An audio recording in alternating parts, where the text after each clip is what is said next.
and truly miss being able to fellowship together with our church family, and so thankful that we got enough of a reprieve this morning that we can do it.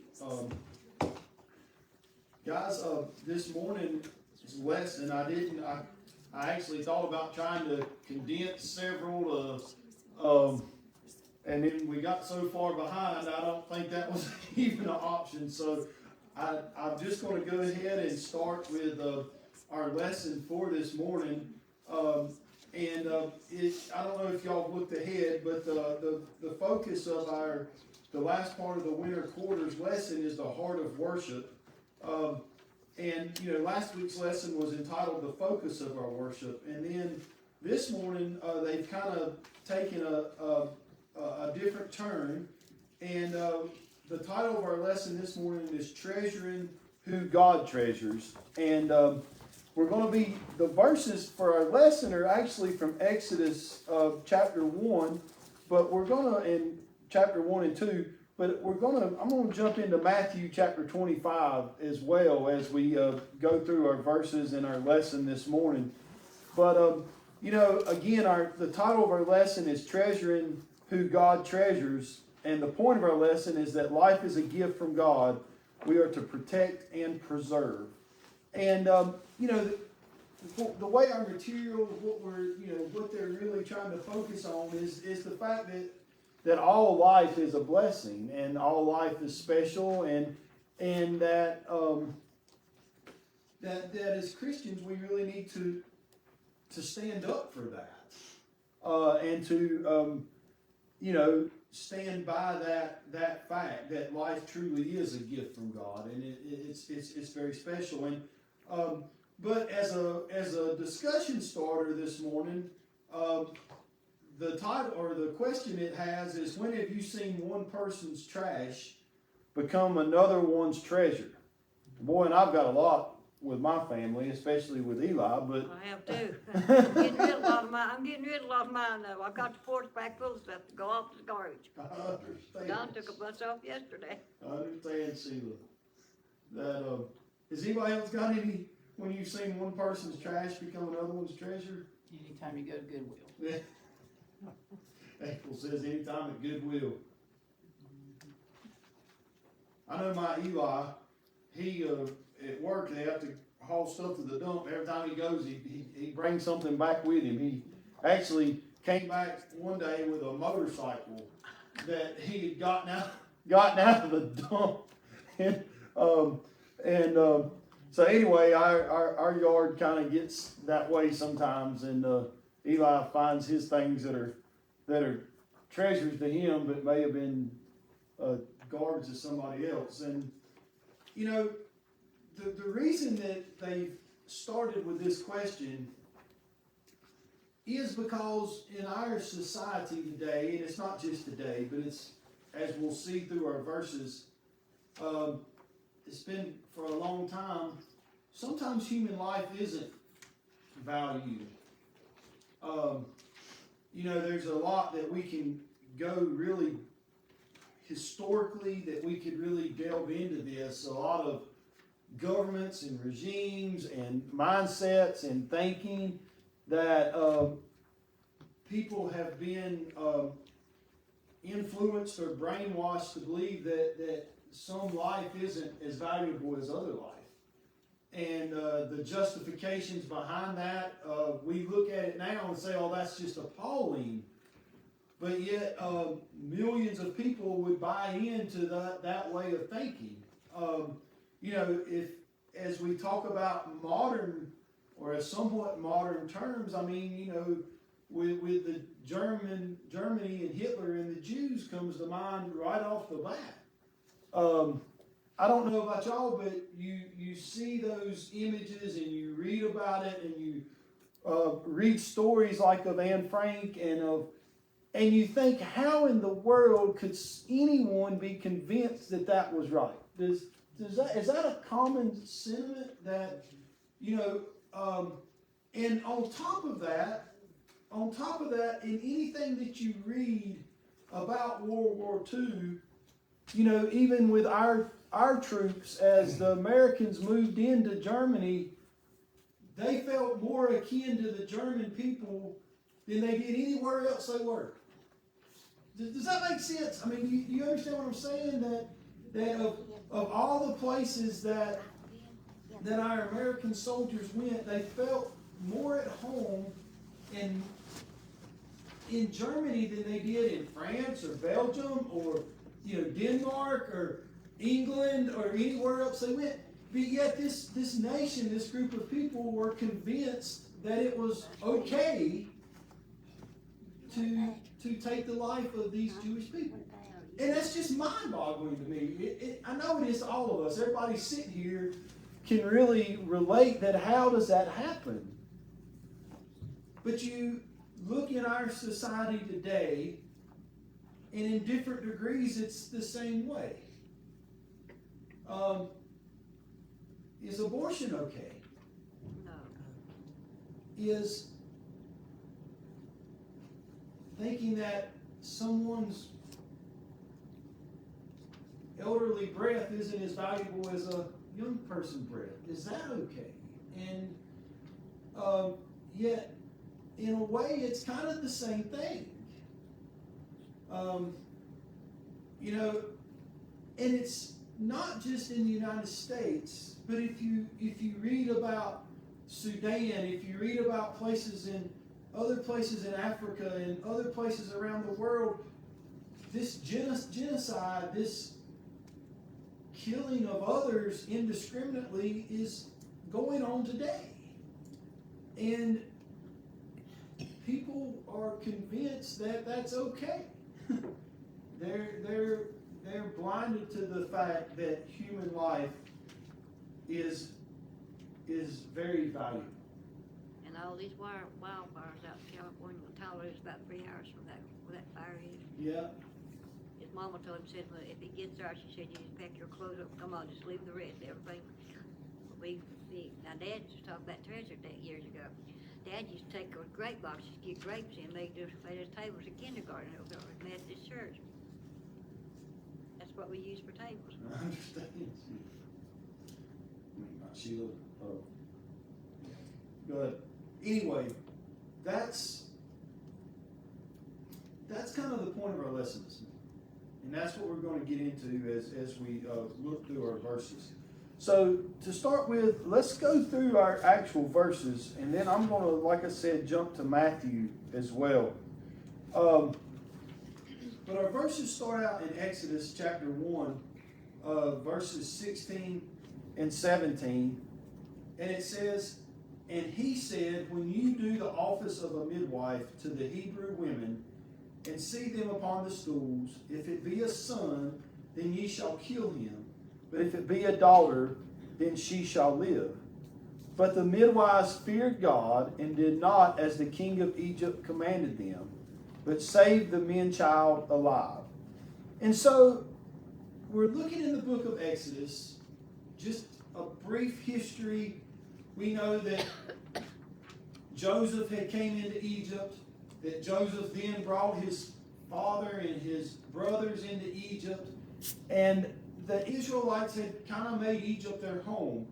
Well, Exodus chapter 1, and in these verses, we're getting past the time when Joseph, and there's been generations that have gone by, and the Pharaoh, the king of Egypt, began to see the Israelites as a threat. They were, you can read in Exodus, they were thought to be a very hardy people. They multiplied rapidly, and Egypt, the Pharaoh felt like they could possibly rise up and overthrow Egypt. And so his solution was to kill the young male babies.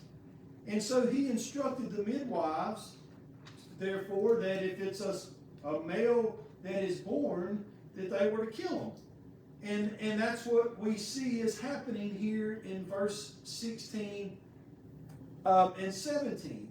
And so we see that the Pharaoh, he makes this decree, and then we see the response of the midwives in verse 17.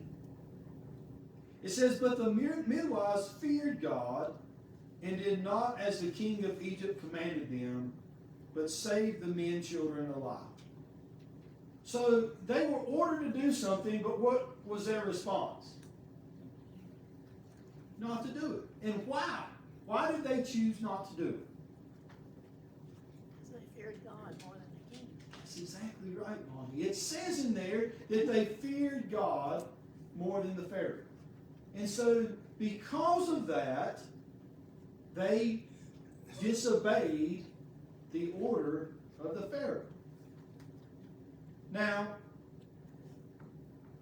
we can take this a lot of different ways, but I think as we look at verses 16 and 17, and in particular, that life is a gift from God, God has said, He makes it clear in verse 17 that life is what? It's precious. And therefore, any other order that says otherwise is to be what? Disobeyed. I don't see how you take that any other way.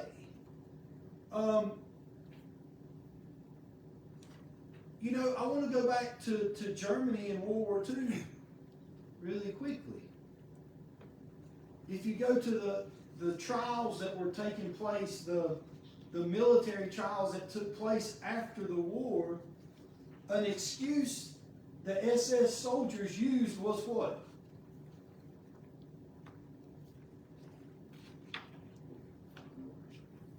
April said it. I see Stanley. They were ordered to do it.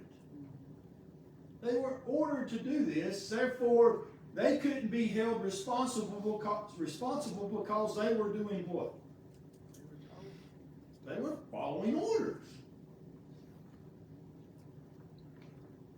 Now we see a big contrast in their excuse and what we find from the midwives in verse 16 and 17, don't we? The midwives were also ordered by the Pharaoh, yet what did they do? They disobeyed and took the sanctity of life important. And they took God's commands as important. And it says because of their fear of the Lord, they spared these children.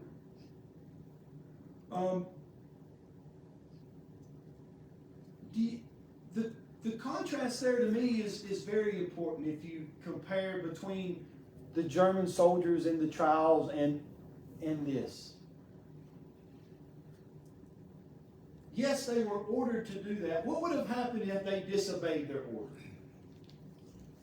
Probably got shot. Gil, I think is 100% right. They would have put their lives on the line had they disobeyed. Could you say the same about these midwives? I mean, I think you absolutely could. If Pharaoh was willing to kill all the male babies, what else would he have been willing to do? Kill the soldiers. Kill the midwives, would he not? I mean, it just makes sense to me. If you've drawn the line that okay, we're going to kill these children, it really isn't any different than killing those that disobeyed him as well. And yet, we see these midwives still stood up and put life as precious. Just like some of them still today deliver babies. James Baptist delivered Junior. I helped him last. I was about 13 years old. Lillian, that's great. I And remember that. so, now how does this apply to us today? How does this verses 16 and 17 apply to us? What do we stand for? When we come up against a decision or a command, what do we stand for? Absolutely. I think that's spot on. Just like all these little babies are abortion, why don't they give them to people that can raise them and take care of them instead of taking and killing them? Exactly right. Just like that girl threw her baby in, and this guy went to the dumpster the other day, and he heard something in a blanket, and there laid a little 3-month-old baby, picked it up and took it home, and they let him keep it. Anybody else? Well, the devil's on the loose. Has been forever. He knows his time's growing short. Say what now? But he knows his time's growing short. Absolutely. You know, the question after these verses in our material says, where do you see lives treated as less than valuable today?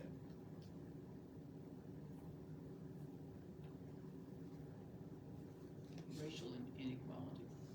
Absolutely. That's a great. I think about all the sex trafficking and all that type of thing, they're treated as possessions, not as people, Absolutely. you know. Absolutely. Anybody else? Where do you see lives treated as less than valuable today?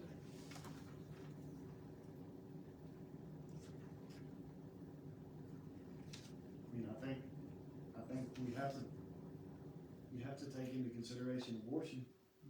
When you see some people treating these old people, I don't think you should treat these old people like. I took care of one of them, and she's as sweet as she could be. No, I loved her.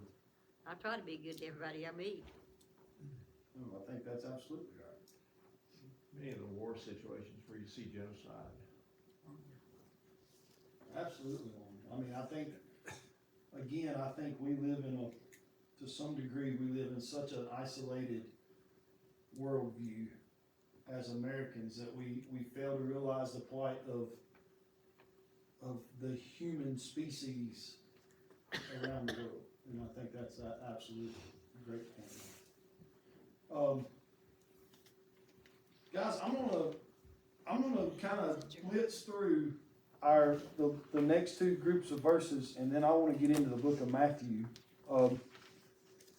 But our next groups of verses is Exodus chapter 1, verses 22, and then we jump into chapter 2 to verse 3, and it says, "And Pharaoh charged all his people, saying, Every son that is born ye shall cast into the river, and every daughter ye shall save alive. And there went a man of the house of Levi, and took to a wife, daughter of Levi. And the woman conceived, and bare a son, and when she saw him that he was a goodly child, she hid him 3 months. And when she could no longer hide him, she took for him an ark of bulrushes, and daubed it with slime and with pitch, and put the child therein, and she laid it in the flags by the river brink." And so what has happened is the midwives have disobeyed. They're not killing the babies as they were ordered. You know, something that's always stuck in my mind is their excuse. Their excuse was, oh, these Israelite women, they're very strong and hardy, and they already deliver the babies before we get there.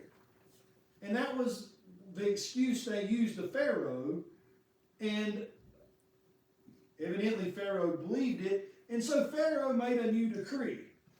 And the decree was that we see in verse 22, "And Pharaoh charged all his people, saying, Every son that is born you shall cast into the river, and every daughter you shall save alive." So he made a decree not to just the midwives, but to who? Everyone. Any Egyptian person, any person living in Egypt, if you come across a male baby, what were you supposed to do? Throw him in the river. Now, my material made a pretty interesting point about verse 22. Because, see, it said that, oh, well, that was painless and easy and no blood and it was just washed away. Therefore, the Pharaoh made this decree, it wasn't, you didn't really do anything but just throw the child into the river and then let the river do with it what it would. Yeah, but that was painful to the people, though. That was really painful to mothers and stuff. Absolutely, Lily. But it was kind of like the clean way to solve this problem. This easy way to solve this problem. This bloodless way, if you will, as April said. And so that was the Pharaoh's next solution was, okay, I'm not going to put it on the midwives, but just if anybody sees, you just throw them away. Just throw them in the river. They're gone. We don't have to deal with that. It's just easy. Boy, that sounds a little bit familiar, doesn't it? It sounds a little bit familiar. Guys, I'm absolutely not standing, I guess one point I really want to make right now is that in no way are we as Christians, I'm not condemning anyone that's ever had an abortion. That's absolutely not our place. It's not what we do. We love. And I'm going to get into that in just a minute. But I do think as a church and an institution, it is important that we remain vigilant on the sanctity of human life. We don't judge, we just love. Decisions are made and they can't be changed. And we always surround in love because that's what we're commanded to do. But I do think we can always stand for the importance of life. Pharaoh made this decree because he thought it was an easy, bloodless way to reach his goal. And I think a lot of times throughout the world today, all the examples we've already been mentioned is kind of the same way. If we go back to World War II, if you read some things about it, there was a great percentage of the German people had no idea what was happening to the Jewish people. They were put on trains, they were sent to these camps that were far and away, and it was hidden. It was easy. It was out of sight, out of mind. It was that type of and I think a lot of times that happens in our world today. It's easy just to, if somebody gets old, and just put them away. And I think that's what Pharaoh was trying to do. We see here in verses 1, 2, and 3 then that the story of Moses begins. It says that there was a man out of the house of Levi, and he took a wife of a daughter of Levi, and the woman conceived and bare a son. And when she saw him that he was a goodly child, she hid him 3 months. I'm going to stop right there. Does anything in verse 2 strike you? Well, she hadn't hit him in the brush, she'd hit him and killed too. That's right. What if you hadn't been She had to good? get out. That's exactly what April and Lonnie said. That struck me, and you know what? I thought it was very interesting that our book did not address that at all. That struck me. Is Felicia always in her lessons on Wednesday night, she says things that, as we read our verses, things that stick out, or you question, or you say, and as I was reading, that just stuck out to me. And it's to the point that Lonnie said, what if he had not been a goodly child? That really struck me.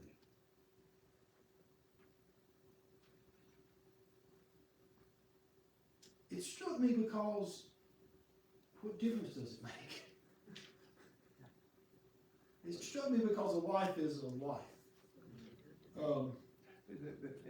There was a time in Egyptian, Greek society when a child that was born disabled, crippled, maybe slow or whatever, they were not valued.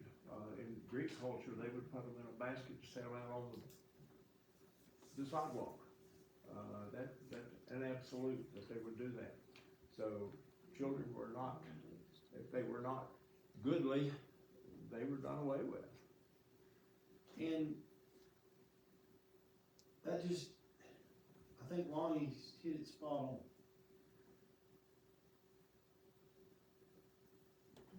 And so many people that would have been considered not goodly went on later on in life and accomplished more than some that were born that were goodly. Absolutely, Jane. We know that for a fact. and guys, I'm gonna, brag on one of my cousins that, they found out that their baby was abnormal, and more than likely wouldn't survive birth, and yet they chose to carry it. And, to me, that's always been such a beautiful picture of valuing life. And, that term that I don't know, I've heard this story my whole life. I mean, literally my whole life, but I've never caught that in verse 2, where it said that it was a goodly child. What if it hadn't been? Would she have still risked her life to preserve it? Would she still have put it in a basket? We don't know. And so we see then in verses 4 through 10, Exodus chapter 2, verses 4 through 10, and it says, "And his sister stood afar off to wit what would be done to him. And the daughter of Pharaoh came down to wash herself at the river, and her maidens walked along by the riverside. And when she saw the ark among the flags, she sent her maid to fetch it. And when she had opened it, she saw the child, and behold, the babe wept. And she had compassion on him, and said, This is one of the Hebrews' children. Then said his sister to Pharaoh's daughter, Shall I go and call to thee a nurse of the Hebrew women, that she may nurse the child for thee? And Pharaoh's daughter said to her, Go. And the maid went and called the child's mother. And Pharaoh's daughter said unto her, Take this child away, and nurse it for me, and I will give thee thy wages. And the woman took the child and nursed it. And the child grew, and she brought him unto Pharaoh's daughter, and he became her son. And she called his name Moses, as she said, because I drew him out of the water."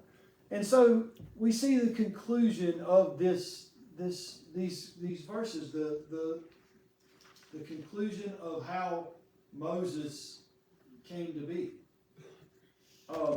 Janet made a point that just now, that how many of these ungoodly have gone on to do amazing things. Moses, for all extensive purposes, Moses was cast away. He was placed in a basket in hopes that he would be able to survive. And because of that, he did not only survive, but he became a great patriarch of not only the Jewish faith, but as us as well. And so that the story ends, as we're going to conclude this morning, with a decree that life wasn't valuable, to a mother doing all she could to preserve life, to that life being preserved and the difference that it made. In history, in a group of people, in our lives still today. Say whatever. Part of God's plan. That's great. In fulfilling God's plan. Guys, I've got 10 minutes or so, and I want to jump. I want to leave this story this morning and jump to Matthew chapter 25. And I want to look at verses 31. I'm just going to read from verse 31 to the end of the chapter. The Christmas before last, Lonnie, that Sunday before Christmas, he preached on these verses. And it just really hit me hard. Opened my eyes to a lot of things, and I just couldn't help, as I began preparing for this lesson, these verses just struck me, and these are the words of Jesus. So we're looking thousands of years after Moses. Jesus is going to proclaim this. So let's read Matthew chapter 25 and start in verse 31. And it says, when the Son of Man comes in his glory, and all the angels with him, then he will sit on his glorious throne. Before him will be gathered all the nations, and he will separate people one from another as a shepherd separates the sheep from the goats. And he will place the sheep on his right, but the goats on the left. Then the king will say to those on his right, come, you who are blessed by my Father, inherit the kingdom prepared for you from the foundation of the world. For I was hungry, and you gave me food. I was thirsty, and you gave me drink. I was a stranger, and you welcomed me. I was naked, and you clothed me. I was sick, and you visited me. I was in prison, and you came to me. Then the righteous will answer him, saying, Lord, when did we see you hungry and feed you, or thirsty and give you drink? And when did we see you a stranger and welcome you, or naked and clothe you? And when did we see you sick or in prison and visit you? And the king will answer them, truly I say to you, as you did it to one of the least of these, my brothers, you did it to me. And I couldn't think, as I began preparing my lesson, I couldn't think of anything that summed up what this lesson was saying more than verse 40. And the king will answer them, truly I say to you, as you did it to one of the least of these, my brothers, you did it to me. This is Christ teaching us. This is Christ telling us what's going to be the difference between the righteous and the unrighteous. Because he goes on to say in verse 31, then he will say to those on his left, depart from me, you cursed, into the eternal fire prepared for the devil and his angels. For I was hungry, and you gave me no food. I was thirsty, and you gave me no drink. I was a stranger, and you did not welcome me. Naked, and you did not clothe me. Sick and in prison, and you did not visit me. Then they also will answer, saying, Lord, when did we see you hungry or thirsty, or a stranger, or naked, or sick, or in prison, and did not minister to you? Then he will answer them, saying, truly I say to you, as you did not do it to one of the least of these, you did not do it to me. And these will go away into eternal punishment, but the righteous into eternal life. Guys, this is, like I said, when Lonnie preached this sermon, it hit me so hard because then he went on to say something that I'd never thought of when it comes to these verses. You see, Jesus, this was kind of the summation of him being questioned by the Pharisees and the Sadducees. And they were questioning him all of verse 24 and the first part of verse 25, and they were trying to catch him, and they were trying to make him stumble, and they brought up the issue of divorce, and they brought up all these different issues to try to trip Jesus up. One point Jesus says, you hypocrites. You hypocrites. You're missing the forest for the trees. You're not seeing what's important. What's important is life, human beings, people, relationships. That's what's important. And yet you make all these rules and you make all these, the way I do things, that's what's important to you. But what's really important is the heart. And it's the people that's really important. And Jesus sums all that up with this verse that we just read, saying what you do to the least of me is what's going to distinguish who is righteous and who isn't. Wow. There's a song about that too. Grandpa Jones' son about the Conrad, and he got down beside the bed. He said, why didn't you come? He said, I passed your house 3 times. 3 times I came to your house. Exactly right. He did. And that song is exactly spot on. You know, Lonnie brought up another point about these verses, though, that just, again, I'm going to keep going back on it, that just has stuck with me. You know, we see where Jesus says, when I was hungry, when I was thirsty, when I was a stranger, when I was sick, when I was in prison. And we group those groups together, but that kind of makes sense, right? The ones that are hungry and thirsty and in prison. But you know, what we don't do is, see, we select still who we want to help. We really do. Let's be honest. We select who we want to help because they fit our little mold. What about those that completely disagree with you? Are they the least of these? What do y'all think? This is the point Lonnie made. The ones that completely, how about the Pharisees? Are they the least of these? You see my point? That's the hard point of this verse. See, we can sit here and we point our fingers at the Pharisees about, oh, you know.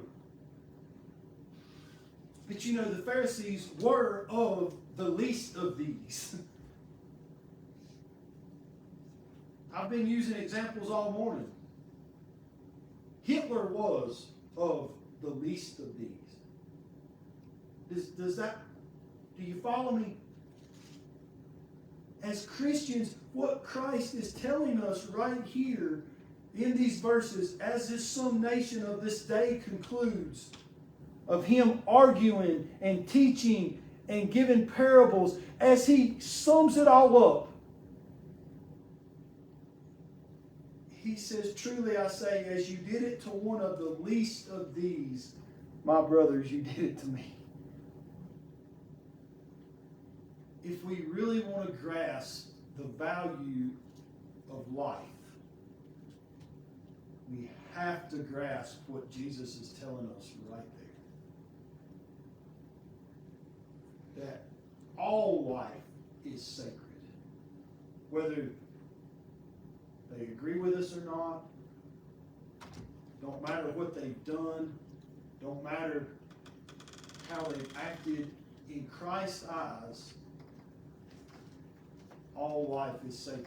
And the least of these not only includes those that are hungry, thirsty, naked, in prison, sick, but it includes those that don't deserve to be loved. And that's what Jesus was saying.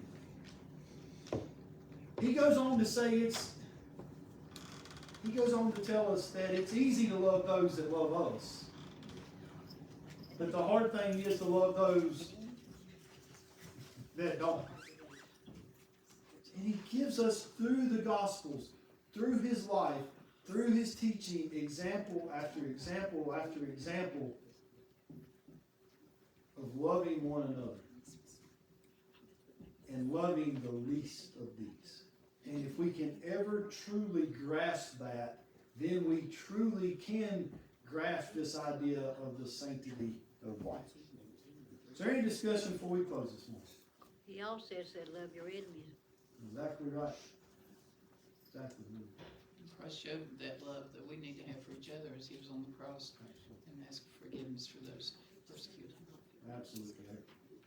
He gave us that example. Not only did He teach it and speak it, but then He lived it out to the end.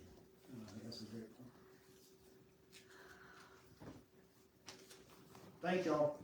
Next week our lesson is, we're going to jump back into this idea of the heart of worship. And I'm really excited about it. The title of our lesson next week is The Inspiration for Worship. And so that's what we're going to be talking about next week. Thank y'all. Can't wait to see you then. Yeah, maybe no snow. I don't believe there's ever been like one men's day since I've been here that it ain't snowed and we had to reschedule. Maybe we'll get lucky and